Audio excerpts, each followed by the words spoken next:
This story is called Hell. It's late July. I'm driving around on the back roads in the forests of rural Alabama. It's early evening and the sun is just beginning to set. The hot, humid air of the day has cooled down, and crickets are starting to chirp. A few small bats fly overhead, snatching mosquitoes and moths out of the air. My windows are rolled down and I'm enjoying the fresh air as my truck meanders down the crumbling asphalt road. I like taking these drives. They relax me and I have time to think. I take them often and know the woods well. I look up at the clear sky. There isn't a cloud in sight. A few stars twinkle to the east. As the evening shifts to night, I decide to head back home. The air is tense and even more humid than before, and it feels like storm is coming.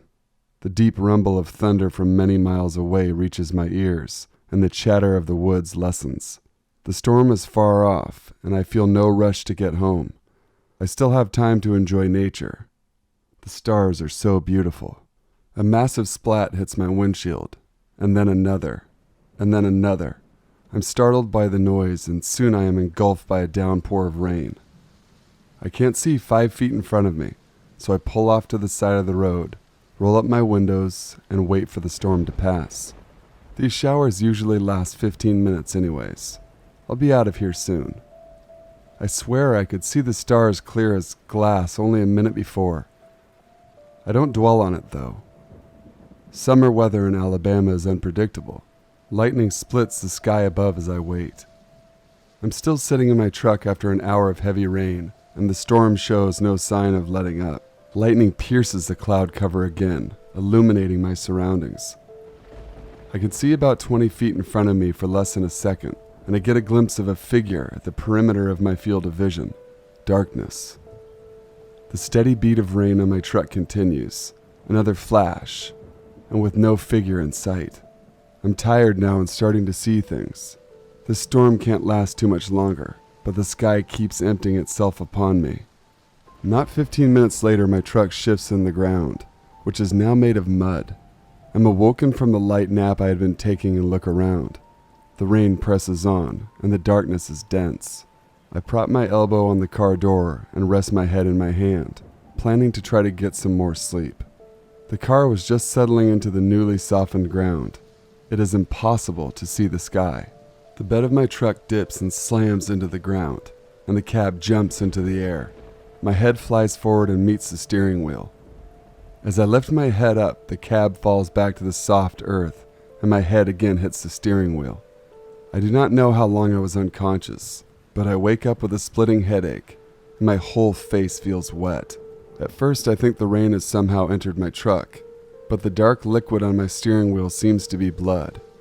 I can't think straight and sit still for a while, and then I suddenly become aware of what has just happened to me. I shoot my hand to the light switch and put on my high beams. All I can see is rain in front of me, rain and blackness. I check my rearview mirror. Illuminated by the red glow of the truck's taillight, a figure stands, unmoving. All I can make out are its eyes, which are pure white. There are no pupils and no irises, only white. A low humming fills my ears, invading my mind. My vision gets fuzzy and I pass out. The sky glows with lightning. I wake up in the early morning. The storm has ceased, though a little sprinkle continues to fall. The forest is filled with dim light, but I see no animals, nor do I see the figure. I look down at the dashboard in my lap. I'm caked in blood. Feeling my forehead tentatively, I find no cut or scratch. I'm surprised, but my miraculous healing is not a problem, and nor do I question it. I reach for the ignition and twist the keys, but my truck doesn't start.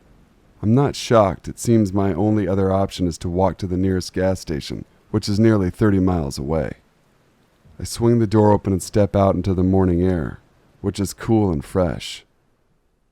I sense no danger and decide to inspect my truck before leaving it. My front tires are both flat and nearly buried in the mud, while the back half of my vehicle is bent inwards. Whatever the figure is, it hits hard. Shaken by the memory, I start trudging down the road. My head still hurts, but I continue on in the rain. Gray clouds roll across the sky overhead.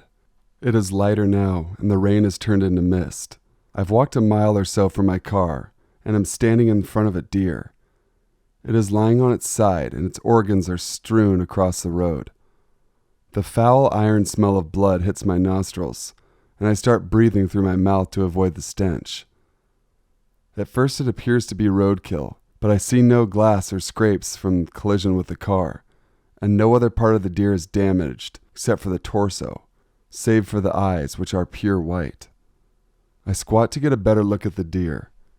It seems to have been ripped open, and only from one side, from which all the organs were removed. Then I notice something and fall back onto the ground, splashing in the pool of blood around the animal. Its heart is beating. I can see the rhythmic jerking of the muscle. I do my best to stand up and step back, and dread fills me to the core as the deer's mouth starts to twitch. I can see a dark figure out of the corner of my eye. A low humming begins to drown my thoughts again, and then amid the fear and the hum, I hear a whisper. Run! It is impossible to tell the difference between the mist and the sky as I flee for my life. I can barely hear the sound of a car engine through the beating of my heart and the droning of the hum. I hear someone shouting at me from behind, asking if I'm okay, asking if I need a ride. I turn around, still moving, to see who is yelling. A large truck with dark tinted windows is following close behind me. I cannot see the driver. I stop and run towards the vehicle with the friendly voice asking me if everything's all right as I near the window. That's when the stench hits me. The smell of blood slams into me, causing me to stop in my tracks for a moment before continuing to the driver's side door. When I come up to the window, I freeze and cannot find the strength to move. The cab of the truck is coated with blood, and I can see the driver's lungs lying on the dashboard. I look to his face, which is smiling at me, as if I were the man's close friend. His eyes are white. I'm lost in his gaze. Despite the fear, I feel welcome and safe. I begin to walk around the car to get into the passenger seat when I see the figure standing on the other side of the truck. Its white eyes feel like they're tearing me apart, but I manage to run. I run, and I keep on running. I run until I finally see the gas station. I don't know how I managed to run so far, so fast, but all I can think about is getting help from another human being. As I enter the gas station, thunder rumbles across the sky above me. Hello. Welcome to Gas Central. Beautiful weather out today. I hope you're having a great day under this wonderful, clear sky. Let me know if you need anything. I look over to see a woman greeting me from behind a counter and rush over to tell her my story and to call the police. As I explain what has happened, her smile disappears and her eyes fog over till they're as white as bone. She steps back and stares at me and gives me a deep sigh.